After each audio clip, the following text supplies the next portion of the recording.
Tishile. Before I start the presentation, let me very briefly introduce the speaker. We have here with us Professor Michael Davis. His expertise is on subjects like human rights, autonomy, and law and constitution. The constitutional development. Yeah. Which are all relevant to Tibet issue. In fact, very deeply associated. So I'm sure you all are eager to hear about what he's going to say about all these things. So without taking much time, I would request Professor to take over. Before that, as a chair, we'll keep 30-40 minutes for your talk and rest for questions and comments if you have. So in fact, Professor is much interested in interaction rather than just giving a lecture. So I request now Professor to take over.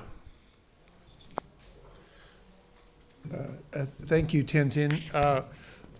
I appreciate being invited here and the work that was done at the TPI to get me here is much appreciated. As some of the old timers know, I've been here a few times before and have worked on the Tibet issue. I was actually sort of drafted into the Tibet issue years ago after I wrote an article on the case for Chinese federalism and proclaimed in the article that I didn't know enough about Tibet, so I didn't discuss it in the article. Then it was Sandom Rinpoche who invited me to India to a conference. And from then on, you guys have owned my soul. I've been writing a lot on Tibet. I'm not a Tibetologist, thank God, right? I'm just somebody who studies how governments treat autonomous regions, how governments treat ethnic national groups, and so on. And being based in Hong Kong, the government, which I study the most in this regard, is the Chinese government. So when I've been brought here, it's normally been with the idea that I would have something to say about China and its policies and so on that are deeply relevant to the Tibet issue. When I met with His Holiness the Dalai Lama this morning, that's all he wanted to talk about. He started quizzing me. You know, I was a little bit arrogant and thought I was interviewing him, but he was actually interviewing me. And that's what he wanted to talk about, Hong Kong. This was the top of his agenda. And so when I was invited here to speak, we talked first, well, what should you talk about? Because most of the time in the past when I've come here, I've written a number of papers on Tibet and I talk about it. But not a lot has happened since 2008 on some of these issues. So the suggestion was made, well, maybe some comments on the white papers. But if any of you have read those Chinese white papers, you know they're nothing but propaganda. There's virtually nothing new in them. And so I suggested the Hong Kong topic, and I'm kind of glad I have, because now that I'm here, I find a lot of interest in it, because in some ways it's the leading edge of how China's been sort of treating special regions and so on in China. So I kind of divided this presentation into 4 parts.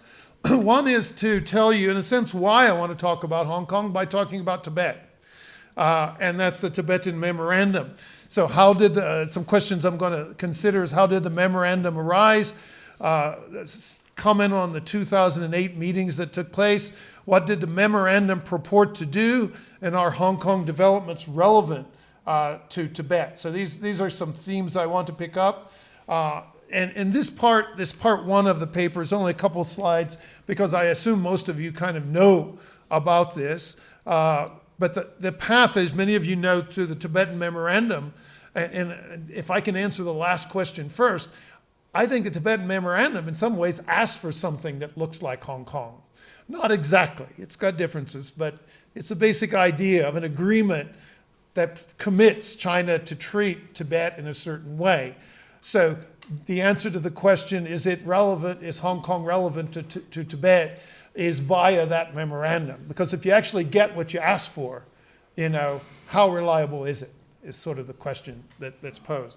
So talking about the memorandum itself, we know that in 2008, China was planning the Olympics, and the officials in China were angered by the Tibetan uprising and protest over the Beijing Olympics. They faced international pressure, and so they immediately called some meeting in Shenzhen, just across the border from Hong Kong, and then another meeting in July. In July, they asked if the Tibetans had some statement they could present to show how their middle way proposals conform to the Chinese constitution. So that's the source of the Tibetan Memorandum. And then, of course, they used the October meeting to trash the Tibetan Memorandum, but that's sort of getting ahead of the story.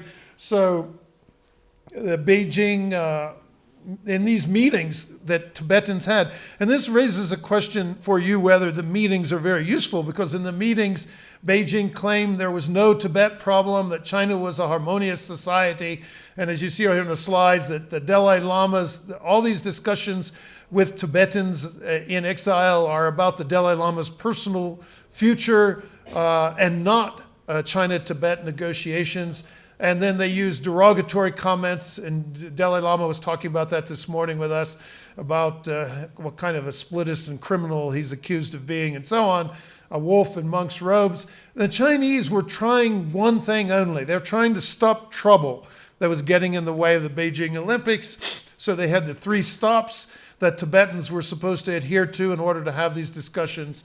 And you see them here: stop activities aimed at splitting China, stop plotting and inciting violence, stop disrupting and sabotaging the Beijing Olympics, and then finally this request that the Tibetans prepare the memorandum. So if you look at the memorandum, we're going to find one thing. If I have time, I'm going to, on the end of today's talk, actually talk about a UN declaration on the rights of indigenous peoples. And what you'll find is that the memorandum in many ways tracks that declaration. I can't claim to have any fingerprints on the memorandum, but as your colleague here in the front row will know, I held a workshop here where we talked about the UN in 2008 in March, where we talked about the UN Declaration on the Rights of Indigenous Peoples. So I think it had come onto the radar of your leaders at the time in 2008. And so some of these things that are in the memorandum are listed in the Chinese constitution as guaranteed to Tibetans, but they're also listed as international standards in the UN Declaration. So many of you have looked at them. The list is quite familiar, I'm sure: language, culture, religion, and so on. And that there was to be a unifying Tibet, because Tibet now is broken into 13 contiguous areas in China. And then they wanted legislative autonomy, that there be no Beijing approval. This is a critical plank, because right now, autonomy under China's national minority laws requires all legislation receive Beijing's approval. The funny thing about autonomy in China today is what it really means is direct control by Beijing. That's what it means, because Guangdong doesn't have to get Beijing's approval for all legislation. Only these autonomous areas have to. So in a way, the autonomous areas are less autonomous than the non-autonomous areas. And so this memorandum tries to address that, and then we're going to consider the Hong Kong question.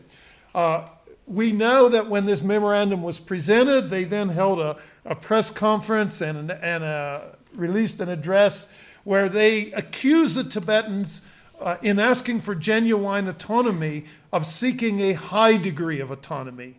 And that high degree of autonomy is likened to covert independence.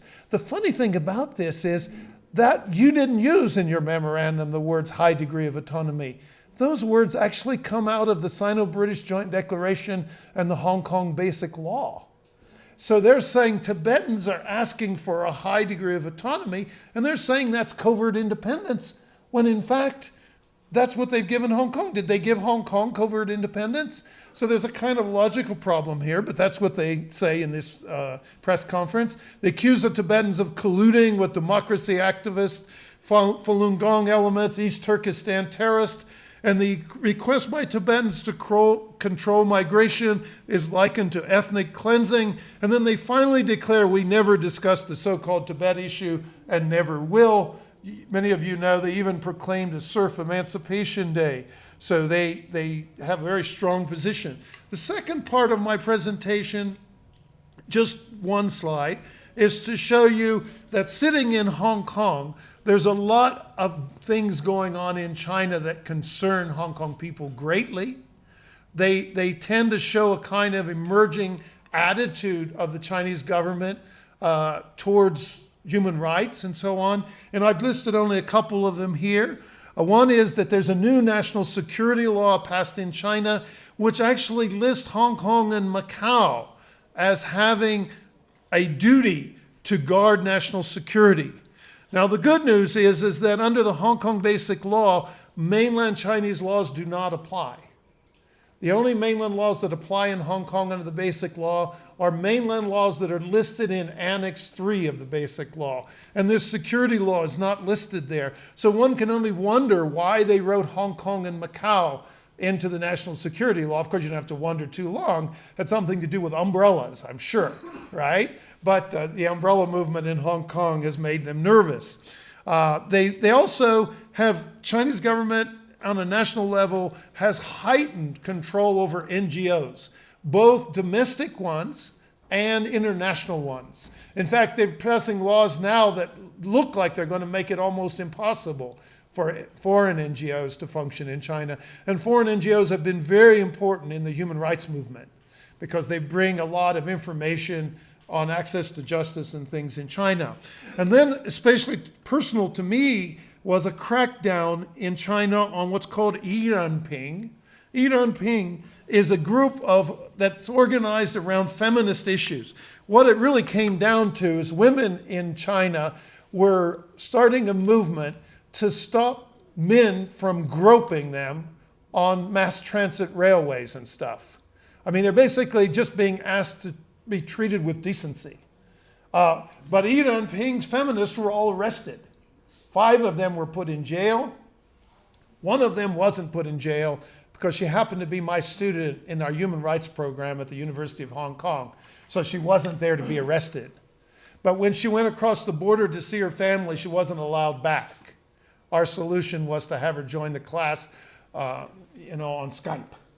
But this is a problem. So that's another example. And then finally, over 200 human rights lawyers were arrested. And a law firm was called a criminal gang. All the law firm was guilty of is doing what every lawyer is ethically bound to do, and that is represent their client. But they were called a criminal gang. So these are just some examples, really, of climate. Give you a sense of the climate is one of crackdown under the current leadership. And then when we turn to Hong Kong, we see a whole range of things happening that I call a take no prisoners approach. So what's happening is Hong Kong's high degree of autonomy is being eroded. And I think this is very important if you're asking for autonomy from China to see. One of the problems I think, why are they doing this? I just think it's not in their DNA to run an open society. They don't know quite what to do when students take to the streets and occupy the streets and protest, and they don't know what to do with them. I mean, sometimes it's as simple as that. For the first decade or so, they had a policy, just keep your fingers off of Hong Kong. But Chinese communist leaders are not good at keeping their fingers off of things, as the Dalai Lama discovered in the 50s. They just keep getting and reaching and grabbing. And so they start making statements that Hong Kong has a confused and lopsided view. The confused and lopsided view is that the basic law of Hong Kong guarantees basic freedoms, democracy, and human rights, and the rule of law.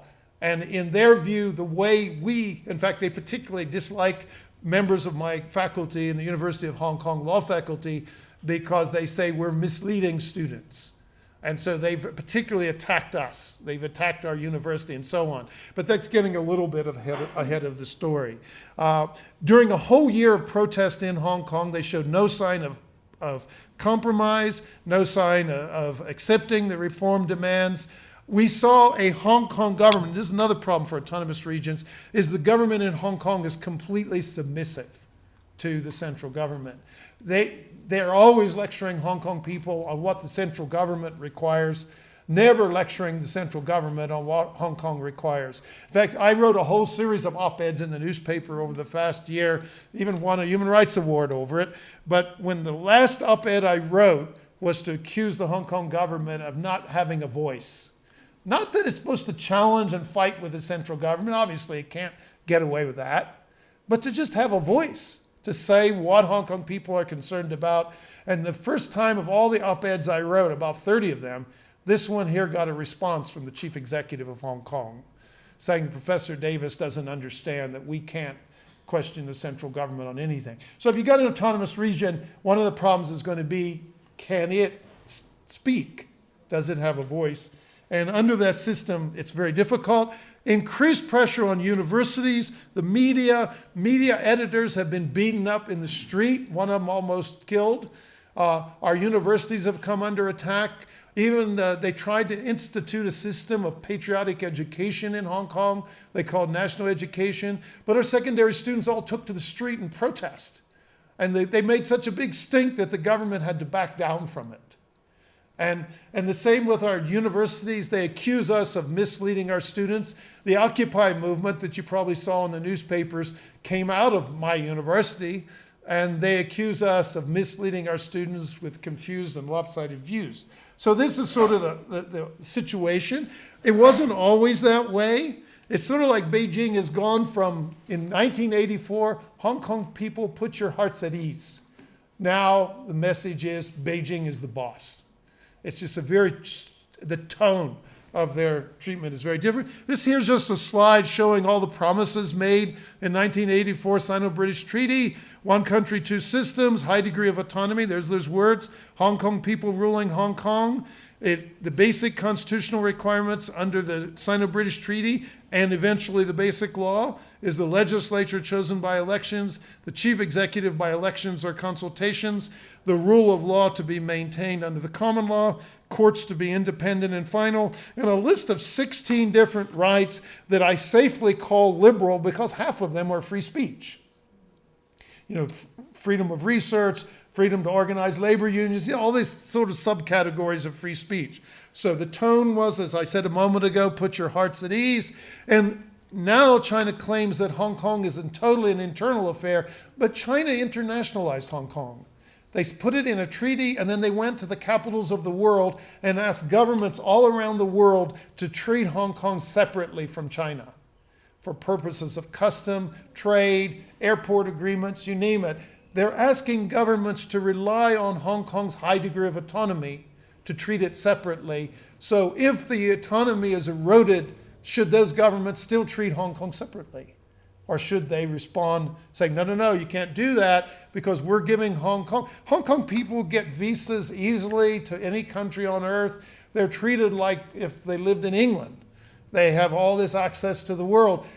Is that going to continue if Hong Kong's autonomy is eroded? Okay. So again, when you get an autonomous region, it's not a general autonomy, fist in the air. It's more complicated. It's all these details. It's all these things that matter. And then the basic law, the Sino-British Treaty stipulates that the treaty itself and Annex 1 of the treaty, all these guarantees, is to be included in a basic law of Hong Kong. And the basic law is to be binding in Hong Kong like a constitution. Okay?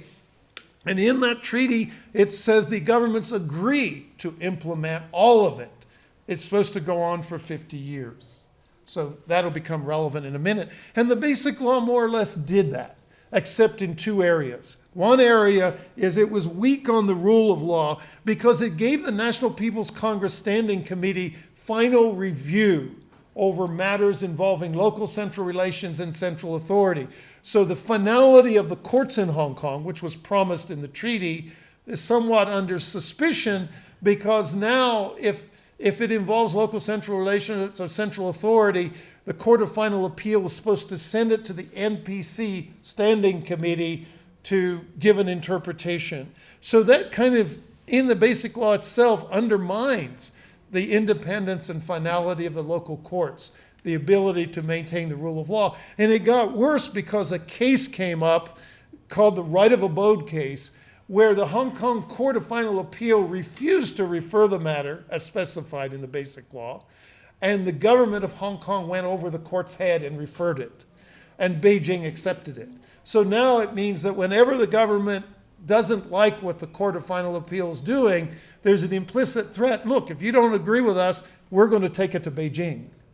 And so then the press is always asking the government, are you going to take it to Beijing? And so on. So the rule of law depends on independent and final courts. This is one weakness in the basic law. And the other weakness was the one you saw on the street last summer, which is a kind of foot dragging over democracy. And so why democracy? Well, the Hong Kong students on the street were claiming that the Chinese government had to fulfill its commitments under Article 45 of the Basic Law, which promises that the chief executive will be elected. The ultimate aim, it says, is that the CE, the chief executive, be elected by universal suffrage upon nomination by a broadly representative nominating committee in accordance with democratic procedures. That universal suffrage, China says, well, universal suffrage doesn't mean the same thing everywhere. Duh. Does it really mean something different everywhere on the planet? And then the nominating committee. Oh, well, we're going to set up a nominating committee, it's like the Guardian Council in Iran, where we'll decide, who gets nominated. But yes, there will be universal suffrage because everybody will get to vote. So is that universal suffrage when everyone can vote, but only for candidates selected by the regime? Okay, so this was what the students were protesting about. And I would add a footnote here. They're not just protesting about this. At the end of the day, what upset Hong Kong was the perception that Hong Kong's autonomy was being trashed. That the system that was being put in place was designed to give Beijing ultimate control over everything. And the whole promise of autonomy, one country, two systems, put your hearts at ease, is being eroded. We see it in a number of ways in Hong Kong. We see the former chief secretary has been convicted of corruption. The former chief executive is now under prosecution for corruption. All of them because of their relationships, sweetheart deals with mainland officials. So the mainland system seems to be creeping across the border. And Hong Kong people are very free-spirited. And they're also willing to speak up. So they've come to the streets protesting, not just that they're denied democracy. Why do they want democracy? Because they see a Hong Kong government is unwilling to defend them, unwilling to defend their autonomy. So how do you get your autonomy defended? By having a democratically elected government. Can it be one that Beijing selects the candidates? Well, that ain't going to work, because then it's going to behave like the existing one. So they want a government that will represent Hong Kong's interest. Why do they want a government to represent Hong Kong's interest? To defend Hong Kong's autonomy. Why do they want autonomy? The highest value in Hong Kong is the rule of law. That no one is above the law, everyone is subject to the law applied in the ordinary manner. So this is what's at stake. Now, Beijing already started eroding this promise of democracy in 2004 by saying that Hong Kong had to go to Beijing to even propose a change. Before then, the Basic Law itself says that the legislature can be made fully democratic without Beijing's approval. You just had to report it for the record. Now, under this 2004 decision, it seems to say now you have to go to Beijing for any change. What it did is it amended the Basic Law without going through the process of amendment. So what Hong Kong is confronting is a central government that thinks amendment and interpretation are more or less the same thing as it is on the mainland. So the notion of amendment itself is at issue. The notion of what it means to interpret a law is at issue, because on the mainland there's a lot of freedom in interpreting laws and so on. Finally, the government in 2007, the central government, promised that Hong Kong could have its universal suffrage in 2017, except it suggested that this nominating committee that's required may be formed with reference to the existing election committee. The chief executive that's chosen now is elected by an election committee, not by the people at large. And the election committee is heavily pro-Beijing. It comes from these functional sectors that support Beijing. So historically, for the first three chief executives, 90% of its votes go to pro-Beijing candidates. Pan-democratic candidates, the Democrats, have run candidates just to test the system. But the most they can get is about 10% of the vote, because the election committee is like the Guardian Council in Iran. It's heavily pro-Beijing. So Beijing is suggesting already in 2007 that we use the election committee as a model. Now, I can give you a fast forward. They ultimately demand and require the election committee be the model. So again, this is a form of erosion. Now, the Basic Law also incorporates the International Covenant on Civil and Political Rights. Hong Kong is the only jurisdiction I know that has photocopied the ICCPR and enacted it as a legislative Bill of Rights and incorporates the ICCPR into the Basic Law of Hong Kong, the Constitution, under Article 39. So when China says universal suffrage can mean whatever we want it to mean, we were out on the street saying otherwise. I was on the street all the time. My colleagues were on the street. They were boycotting the university, so we were conducting classes on the street. So this is a kind of thing that was going on. The students even set up a study hall. When they occupied the street, they had a study hall on the street. And students were going around sweeping the streets. They were tidying up their tent city. So this idea that ICCPR would allow Beijing to create a pro-Beijing election was challenged. And that's what the protest movement was all about. You see in Article 25 of the ICCPR, it says, every citizen shall have the right and opportunity without distinction and without unreasonable restriction to vote and to be elected at genuine periodic elections, which shall be by universal and equal suffrage. This is what Hong Kong was demanding on the street. But it was also demanding a rule of law because Beijing is taking such liberty. You can't have the rule of law if the persons who interpret the Bill of Rights take complete liberty with it, okay? And people understood that. So beyond what the press reported, there was deeper concerns.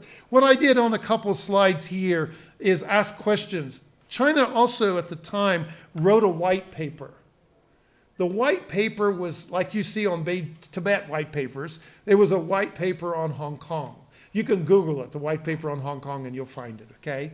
And in that white paper, that's where they said that Hong Kong people had a confused and lopsided view and started offering different view of the Basic Law. So what they did is their tone changes in the white paper from put your hearts at ease to Beijing is the boss. A high degree of autonomy, we are now told, is not full autonomy, okay? I would think a high degree of autonomy would be higher than full autonomy because it's a high degree of autonomy, but they're told in the white paper otherwise. One country, two systems now, they say, is solely from the authorization of the central leadership.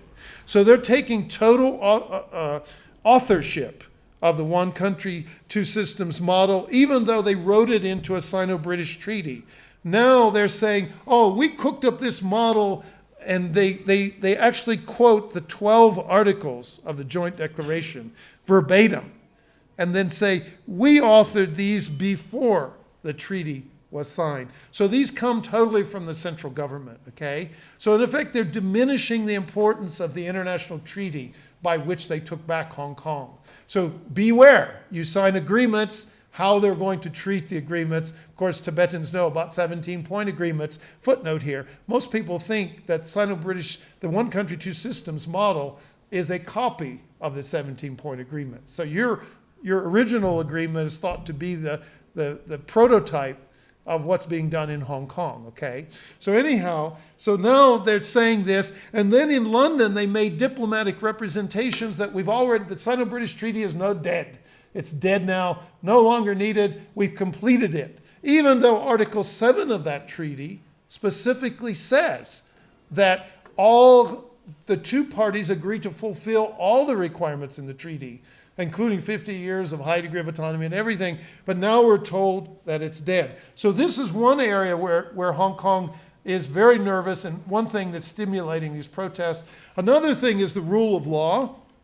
Now we're told in a white paper that the NPC Standing Committee can interpret or amend the Basic Law as it prefers, that it has comprehensive jurisdiction, that it can supervise Hong Kong legislation, even though there's no specification in the treaty or the Basic Law about supervising Hong Kong. It now characterizes judges as administrators or governing officials. Even the Hong Kong Bar Association attacked this.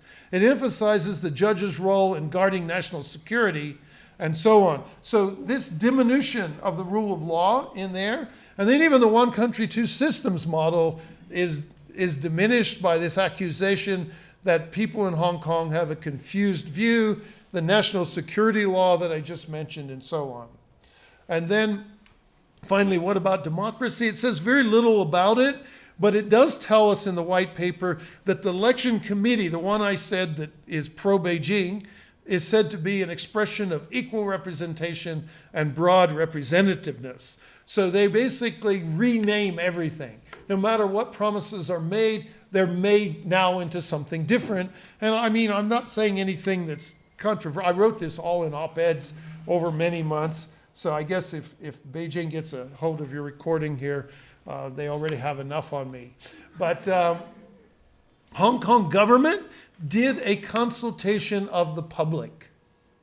A consultation of the public lasted about 5 months.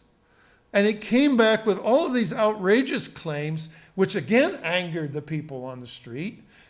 Claims such as the mainstream opinion in Hong Kong favors exclusive power in the nominating committee. The community generally agrees that a chief executive must love the country and love Hong Kong. In Hong Kong, love the country, love Hong Kong is code for not being Democrat. That excludes Democrat. Everyone, Beijing, when you deal with Beijing, there's always code. Words have, different meaning than you might imagine.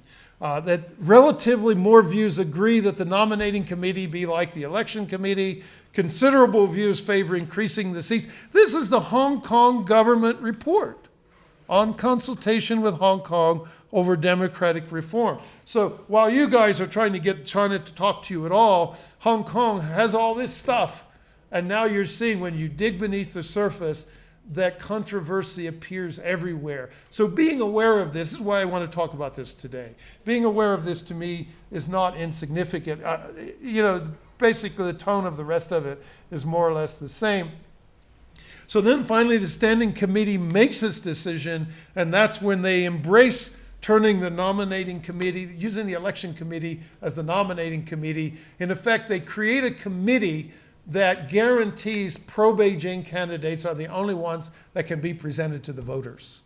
That's what they've done. This committee is elected, but elected by a minority of constituencies that have always been pro-Beijing. And so that's what they do. And to make it safe for themselves, they even require that any person nominated has to have more than 50% of the vote in the nominating committee. So just in case a Democrat snuck by, they won't sneak by that one, okay? So this is kind of what happened. And then it was on the government, Hong Kong government then, based on this approval, to come up with an electoral bill. And it comes up with a bill, and it doesn't do anything to try to get around any of this. It literally does exactly what Beijing tells it to do without any sort of, there were some areas of wiggle room. In the first consultation, Democrats, including myself, I even wrote I submitted a document to the consultation committee, which I had written as an open letter in the newspaper. And I submitted it to the consultation committee. And most of the submissions in the first consultation came from the pan-democratic camp. In the second consultation, we boycotted the consultation. And so the submissions only came from the pro-Beijing camp. And even moderate proposals from the pro-Beijing camp were all uniformly rejected. And so that's where it was, and the government came up with its bill. And the Democrats had one thing in their hand. And that is to pass this bill under the Basic Law required a 2/3 vote. And they have just over 1/3 of the seats. So they killed the bill. And so Hong Kong is back to square one on democracy because they killed it. You can see from our discussion why they killed it. They were told they should pocket it, its improvement. But they felt if they pocketed this, they would be stuck with it forever. And so they voted it down. And it was funny because the pro-Beijing guys, they got up in the legislature for some idiotic reason, decided they were going to walk out during the vote. And they walked out. So only 8 legislators out of 70 voted for the bill. And so even the pro-Beijing camp was embarrassed. And Beijing was embarrassed because its whole year-long saga resulted in zilch. Nothing came out of it. And then Were the protests justified? Big debates occur in Hong Kong. When is civil disobedience justified?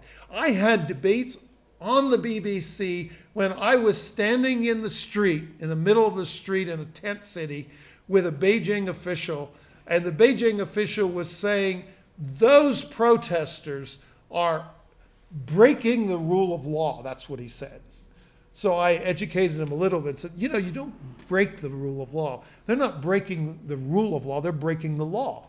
Civil disobedience is intentional breaking the law, not breaking the rule of law. Now, okay, fine. You mean they're undermining the rule of law. And I ask, who's undermining the rule of law? Are people engaged in civil disobedience to guard the rule of law? Think Martin Luther King, Birmingham, Alabama, 1960s.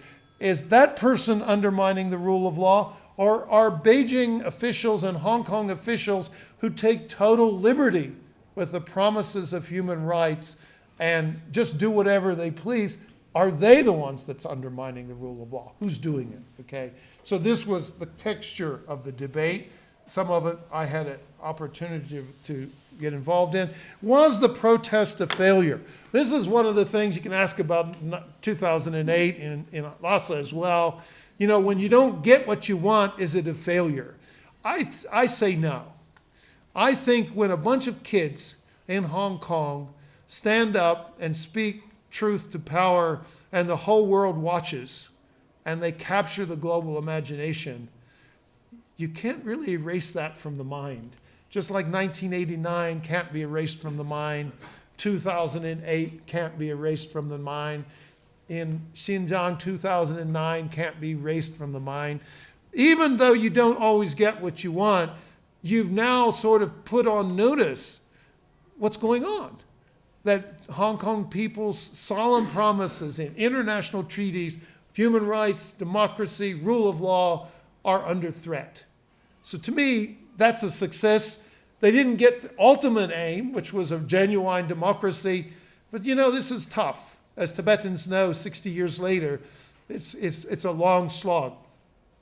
But I think something was said inside the area ruled by China by a bunch of young people in Hong Kong that the world heard. And I think even China's foreign friends, frenemies, if you will, know about it as well. So I think I'm not so hard. I never take the view. I'm asked frequently by the media whether it was a failure. And now I return us to Tibet. So we know all these laws in China on autonomy and PRC's Article 4 of its constitution. I've given lectures here on that before, so I won't spend a lot of time on it. We know the notion of autonomy in China, where Tibet is under Chinese rule, is often not just a matter of what the law and the Constitution says, but of Marxist doctrines, the Communist Party, all these elements add up. Just like in Hong Kong, a whole complex set of things are controlling the outcome. And so you're sort of in the same picture. I want to point out that there's a UN Declaration on the Rights of Indigenous Peoples that tracks your memorandum. I note here in this slide that a lot of other kinds of things, there's not much international law on autonomy. There's not much help. But the UN Declaration, which is here in the next slide, looks a lot like the Tibetan Memorandum. So I think there's some consciousness of this idea that there's an international standard. Whether an international standard on indigenous people, China, we know, voted for the UN Declaration, but promptly declared there were no indigenous people in China. But we don't have to accept their views, just like Hong Kong kids didn't accept their definition of universal suffrage. Okay? So this is an open question. Is it a concept to be used? The Tibetan Memorandum, as far as I know, is the first time when Tibetans in exile actually use the word indigenous. That word is inside the memorandum. It's not emphasized in the memorandum, but it's in there. So this idea floats in the background. I think there's some worry here that if you use that concept, that it's surrendering the outcome that you're just indigenous and not allowed independence or something before you even have discussions. So while the indigenous concept in the UN Declaration tracks your memorandum perfectly, there has been some nervousness about using the concept which has historically been applied in the Americas and so on. But I think it lurks in the background as a standard. And when I speak to international diplomats, and I frequently do that, I do say, you guys should support the memorandum. I'm always promoting this memorandum. I know the Chinese government's not interested, but I think when you're talking to diplomats, they're certainly not going to support Tibetan independent activists, and I greatly respect those activists. They're encouraged to take the view they honestly have. But when it comes to foreign governments, the most you're going to get out of them is support for the memorandum. So I kind of encourage that idea. This is the last time I met His Holiness the Dalai Lama. You can see I'm wearing my home shirt from Hawaii, which is where I'm from. But in any case, now I want to open this up for discussion. I hope I haven't taken too long. It's a complex story that I had to tell, but I hope you sort of get the idea. Its complexity is the story in a way, because it gets down to the root meaning of constitutional concepts, even ones you're applying to your exile government. You know, you have democracy, you want to adhere to principles that respect human rights, equality of Tibetans, and so on. So this kind of constitutional thing can't be swept around in like one slide or so, but I hope I've told the story efficiently enough so you sort of get the idea if you've not been following it carefully already. And so I open the floor to discussion at this point.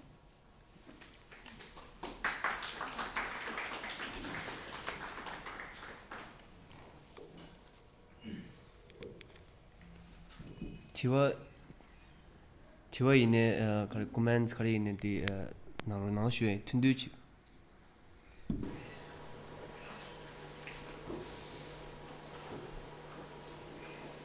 Yes.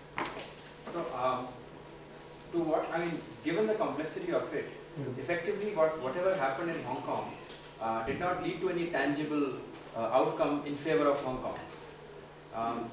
Do you think this is going to have a chilling effect on prospective protest movements for any of these, I think, minorities in China? So Hong Kong, what kind of example is Hong Kong? Should they feel encouraged by it, or should they feel discouraged by it? Well, I think it is a kind of this itself has a complexity, because the Hong Kong case clearly showed the Chinese government is becoming more severe and more repressive in its tactics towards these peripheral regions. And so on the one hand, it could discourage, it might make Tibetans say, well, the heck with this is futile dealing with these guys, because look, if we even got our memorandum, then we'll just wind up with the same problem Hong Kong has, except it'll be worse for us, because our memorandum actually isn't as good as the Sino-British Treaty and the Basic Law. It surrenders more than those agreements do, because you accept some kind of Communist Party rule and stuff under the memorandum, which was a move that I wasn't too keen on personally, but I respect your judgment, because I know you're dealing with a difficult adversary. But so yeah, on the one hand, it seems to say, well, maybe it says if middle path is not going to work, maybe we should go be more aggressive because we have nothing to lose. That might be one message, although at the same time you're faced with this all near impossibility of fomenting rebellion in Tibet. So it is a very severe message that this government, as it is now, poses a real challenge to the aspirations of Tibetans. So that's one message. But I think another message is that there's a kind of encouragement from these young people. They're still out there protesting. That particular set of activities, the umbrella movement, had to end, and it has. But, you know, Chinese government apparently felt it couldn't just march in like it did into Tiananmen Square. So, in fact, the way it finally found to deal with the problem was passively. Instead of cracking down, as it started out using tear gas and everything, that's why the umbrellas, to deflect the gas, it finally realized that was just stirring up people. It was getting more and more people to the street. So then it sort of changed tactics and kind of let them in the street. And they just sat there to rot. And after a while, the tents got emptier and emptier and so on. So I think there's also a kind of encouragement that, persist. That you're not going to, Hong Kong students didn't get what they wanted right away. You guys certainly haven't got what you've wanted after many, many years. But this government can be challenged. It's not, invincible. That the world's sentiment, just as in 2008 over Tibet, the world community does notice. And the Chinese government in some ways is exposed. And maybe we should take heart from that. That's why I don't want to say it's a complete failure. I think there's a success element in it. And if that's true, there is some element of encouragement. But I don't want to, be Pollyannic about it. Of course, the situation for Tibetans, for minorities in China, or even Han Chinese seeking their human rights protection right now is not good. But maybe there's some idea in all of this, because it was quite stunning to watch these young people standing up to this hardline regime. It almost looked like 1989. So, I want to credit that. And I think what it does, though, it does make us a little more conscious that maybe the memorandum itself isn't that good. It isn't enough, that even if you get it, you might get nothing. There's a message like that in there right now, which means that it sort of invests a lot of us in hoping that more substantial change might occur in China to where you get a government that's more sensitive to people's concerns, and how that kind of reform process can unfold. I mean, there are political economy arguments that a regime that has a successful economy will eventually liberalize itself. And I think people are hoping for more of that and engaged in that, in efforts at that, in encouraging the human rights, rule of law, and so on in China. But it is sort of saying to us there's a bit of a long slog going on here. It's a long process. It's not going to happen overnight. Yes? I think Chinese always try to interpret the words which they have promised. So as you said, the Chinese agreement. In both of the Tibetans, they just went against it, and we are fully aware of that. And at the same time also holds basic law. Yeah. That too, I think now Chinese government is trying to integrate their own way. And that's the Chinese communist tactic. They always do that. Yeah. So another thing is, what I want to ask you is the basic law on one country, two systems was agreed upon with peoples belonging to China and UK. Yes. So because of that one, as long as 17-point agreement of consent is between two countries or two parties. Yeah. But then you have a third country regarding Hong Kong. Yeah. So when the Chinese government do not respect the promises they have made, don't UK has any kind of say in that. So I think that because like in the past also you have there are kind of like Portuguese helping East Timor to get independence, and all the same way you have Austria helping South Tyrol and all that sort of thing. But British was a part of that. So doesn't British have some kind of say in implementing the rights which the Chinese have promised in the treaty? In the treaty. Right. That's one. Yeah. Number two is, now, unlike in Tibet and China, whenever there are peaceful protests, Chinese suppress them and all that stuff, they treat badly.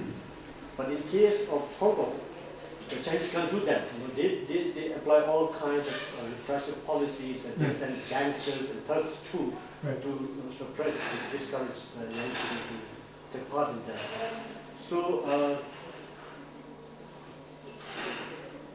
don't you think that Hong Kong young people and Hong Kong people do much more because they, after that umbrella revolution and all that sort of thing, slowly it all boiled down and nothing happened. So why can't they sustain that kind of movement? Yeah, okay. On the British, yes, the British have really let Hong Kong down. There's a general perception there. We know that at this time when all this was happening, Xi Jinping and the other leaders were being invited to UK deals were being made, and it seems George Osborne, I think George is the right, Osborne at least is his surname, in the UK is promoting this idea that the UK's economy is going to be built on its relations with China, which of course is a big problem that Tibetans have, that Hong Kong has, that the British and other governments are not willing to stand up to China because they have trade deals and everything, and their leaders are being, treated to meetings with the Queen of England and everything else. And so the Chinese seem to have tamed the British. And I was invited to the British consulate in Hong Kong with some other activists, and all the British consul general could do is tell us, oh, we should take the deal that the Chinese government's offering. It's okay. So while it's so clear, as I laid out here today, that this deal violates the Sino-British Treaty, it's not ambiguous at all. The British have no voice in it. So what I think Hong Kong people expect, they don't expect the British to do anything significant, but they do expect them to speak, to at least say that we think this is violating commitments you've made, especially when the diplomats in England are announcing that the Sino-British Treaty is dead. It's not dead by its own terms. Its own terms in Article 7 says it's not fulfilled until it's over in 50 years. So the British could find a voice on any of this, but they did not. So it's just, that's the case.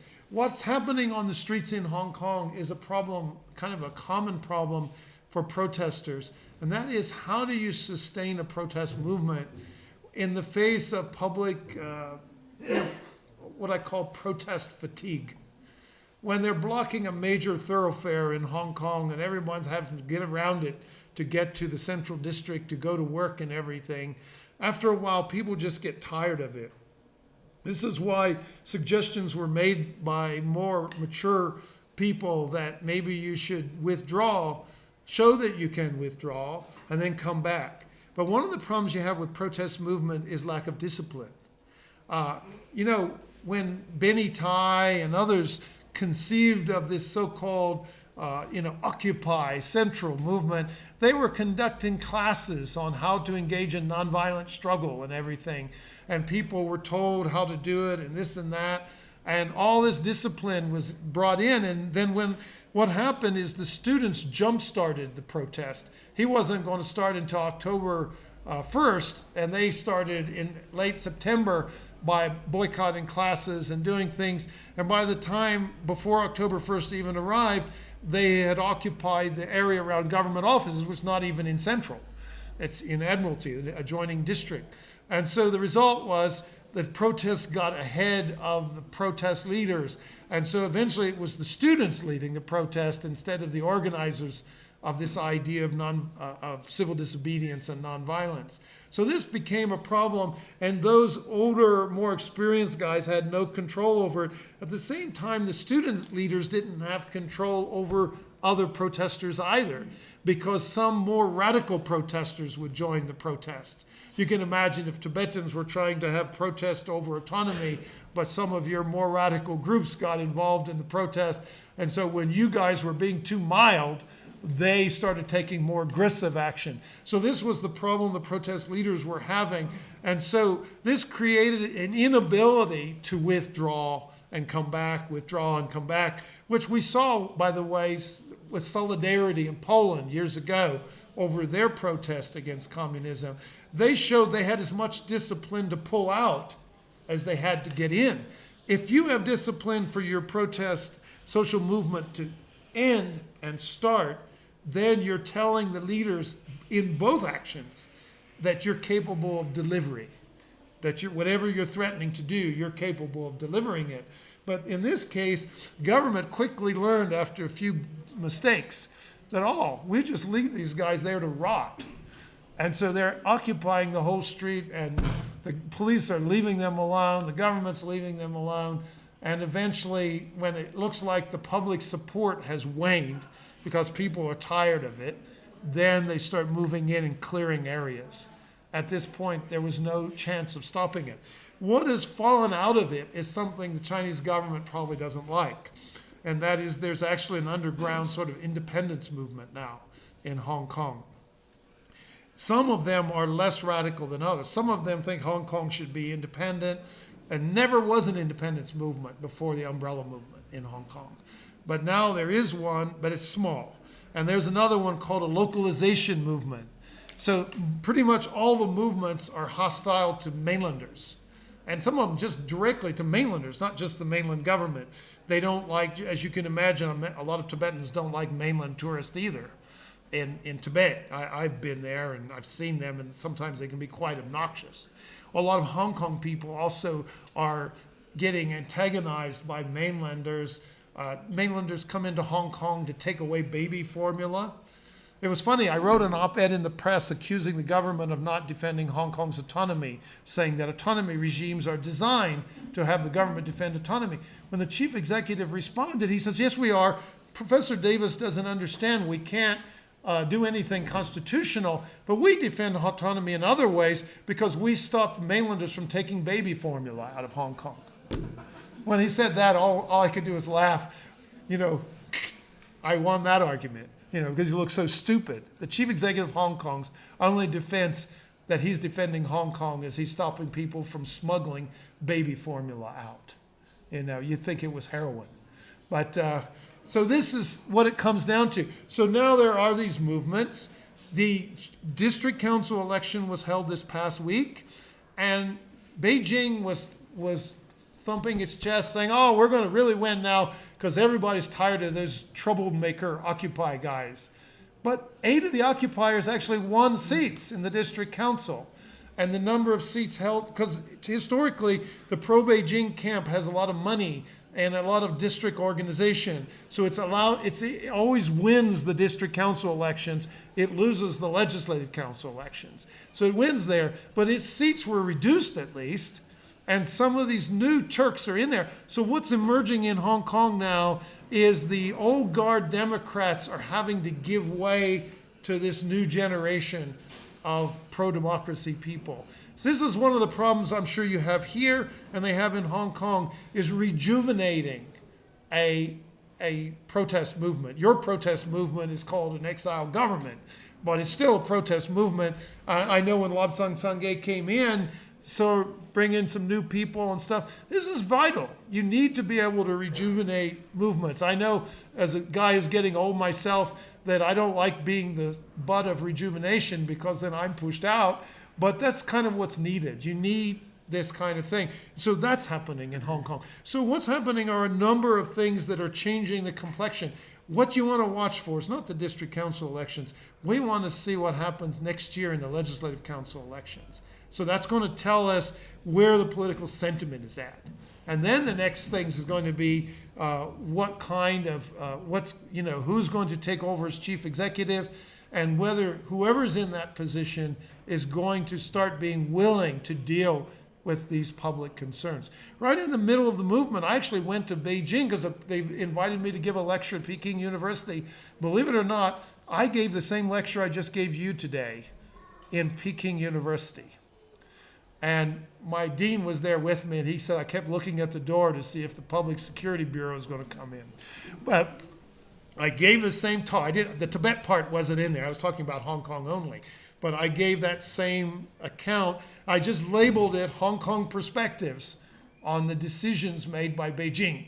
And I said what I want. The next day, I was invited to Tsinghua University to have dinner with the dean. And he first told me, he says, oh, I heard about your talk yesterday. So whatever you're saying gets around. So it does matter to get your voice out, okay? Even today, before today's meeting, this meeting, I met with TPI people. I actually want to see their work get out. I don't think it's enough that you put it in reports that are kept here in that drawer, wherever you put all these reports, but that it has to be published in venues that get out to the world, because it does affect people. And I wanted to say that here because I was encouraging our colleagues there to try to do that, but I know some more senior colleagues are sitting here, so I want you to be aware that this is quite important, that we're always looking for that stuff to be published. And so it's something that's very important.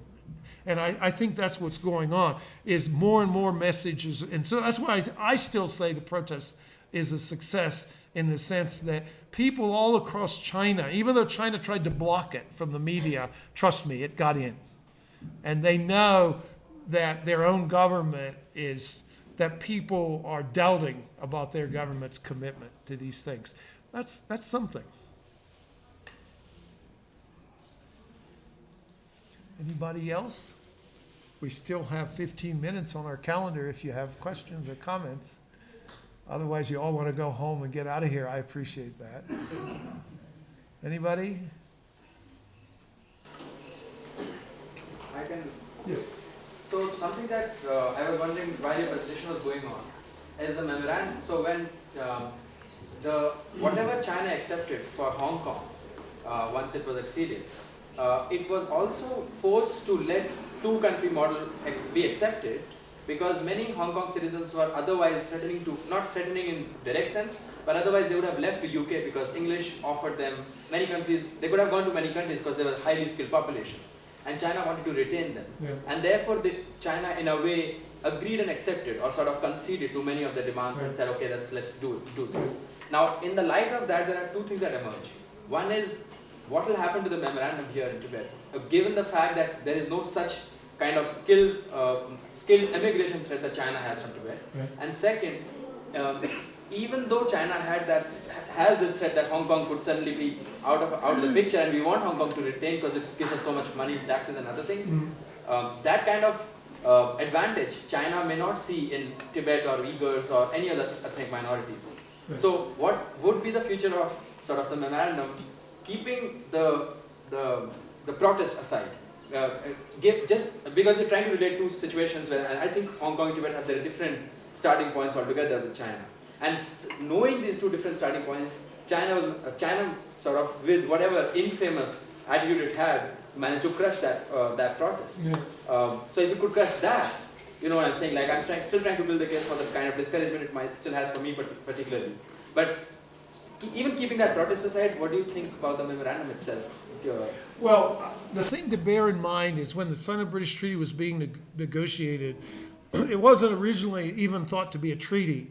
That Margaret Thatcher was talking to Deng Xiaoping, and the British convinced them that a treaty would be a way to secure confidence, because the Deng Xiaoping's government had released a statement in 1982. The Sino-British Treaty was signed in 1984, had released a statement indicating what China's policies would be on Hong Kong.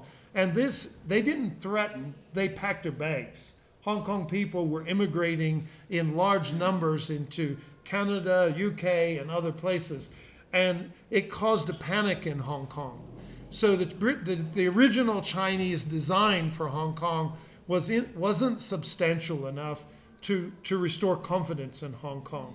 So this went through this treaty negotiation, and Deng Xiaoping apparently was ultimately convinced that they needed an international agreement to secure confidence in Hong Kong. Otherwise, the Chinese government was going to be greatly embarrassed if Hong Kong collapsed as soon as it took power. And so this is the basis of it.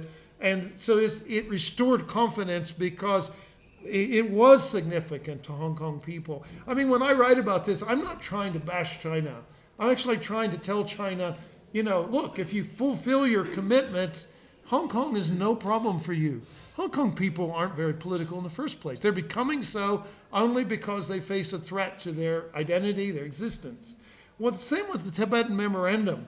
There's a really good case to be made. In fact, the obvious case is that if China were to talk now to the Tibetan government, when I write the case for Chinese federalism, that article I mentioned, I'm talking to China. Most of what I write, I'm actually trying to say to China, hey, there's a reasonable way to do this. I'm not anti-China. I live on the edge of China. I want them to find a better path that will work for the people that live there and secure basic rights. The same with the memorandum.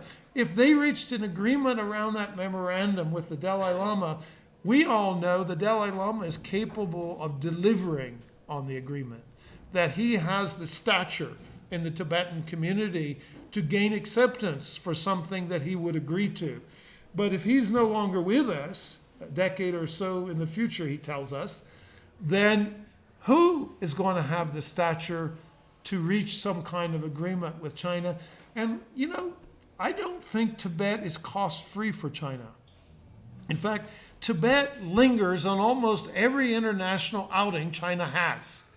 Not just the Tibetan protesters on the sidelines that are being arrested by police somewhere, but just in general. I think China's neighbors in Southeast Asia look at how China treated this one-time neighbor, that couldn't stand up to them. And I don't think they're encouraged by that. So I think there's a price to pay when China looks too heavy-handed in Tibet. I like to think of Tibet as a barometer of how China is likely to treat a weak partner in any international agreement. And so I think there's a lot to be gained. In many ways, more to be gained than Hong Kong. With Hong Kong, they got New York City, basically. They got a major financial center. No small thing. It's hugely important. Has been, China's always telling Hong Kong, look, we're always helping you guys. Forget that. Hong Kong's help for China is way ahead of whatever China does for Hong Kong. Hong Kong money is all over China. So Hong Kong is a great asset, but I think settling these problems with China's periphery is enormously important for China. And I think is a bit, short-sighted for them not to understand. Can you imagine if they make this problem go away? I think the Dalai Lama's argument is, look, if China doesn't abuse our rights, doesn't repress our people, well, we're not going to live on the edge of the Himalayas without engaging the Chinese economy. The Chinese economy can be enormously important for us because we're going to be, if we were independent, we would be an independent country lodged between China and India. There's no way we would do anything without dealing with those two people, okay? But if that's not an option, we're going to be an autonomous area, then the Dalai Lama is kind of arguing that there's advantage to it. But if China's not willing to deal with Tibet in a way that respects the culture and traditions of Tibetan people and their identity, then that advantage is not there. It's erased. So they can make their problem go away. The Tibetans don't have the ability to make the problem go away because they don't have the power to do so. But the Chinese government can make this problem disappear, and I think it would be to their great advantage. I don't think. Why are they not doing it? Like this must be like one of the most existential opening the kind of worms question. Why can't they see this? Well, that's why I think that the Hong Kong issue is so important. It tells you that they got a blind spot. It's kind of like communist DNA to control everything. So even though Hong Kong is this thriving metropolis that can only benefit them, and before they started mucking around in Hong Kong, there was no independence cause at all, and still it's an infinitesimal minority. This is a no-brainer. But it seems that these officials in cahoots with Hong Kong's pro-Beijing camp it's not in their DNA. They just don't know how to do that. I think Immanuel Kant years ago made this idea of democratic peace, that countries that behave internally tend to project that's the way they behave externally. So if you're a republic inside, you're probably going to treat your neighbors better. If you're a democracy inside, you're probably going to treat your neighbors better. If you're a dictatorship inside, you somehow don't know how to stop being a dictatorship, because you look at the Communist Party today, they're very insecure. All this repression is not because they're feeling powerful, it's because they're feeling vulnerable. And so no leaders willing to take those steps that you and I see as common sense. And I would like them to take the steps. Nobody wishes China, to suffer. There's 1 billion people there, and many of us have Chinese friends. We want the country to do well. We just don't want them stepping all over our heads. We want them to be good neighbors, good people to deal with. And I think that's the government in power just has a hard time with that. It's a blind spot as far as I can tell. Any others? Okay, I really appreciate it. I love coming here to see friends I have here, and thank you for your attention.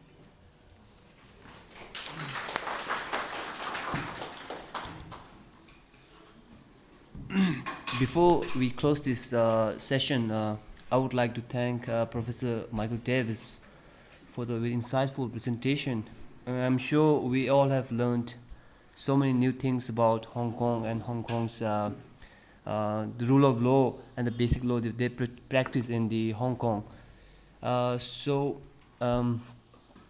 behalf of TBI also, we would like to thank Professor Goyal and Professor Michael Davis for having an interaction with the TBI researchers before this session. So on this note, I would end this session, and thank you for coming here and listen with patience. Thank you.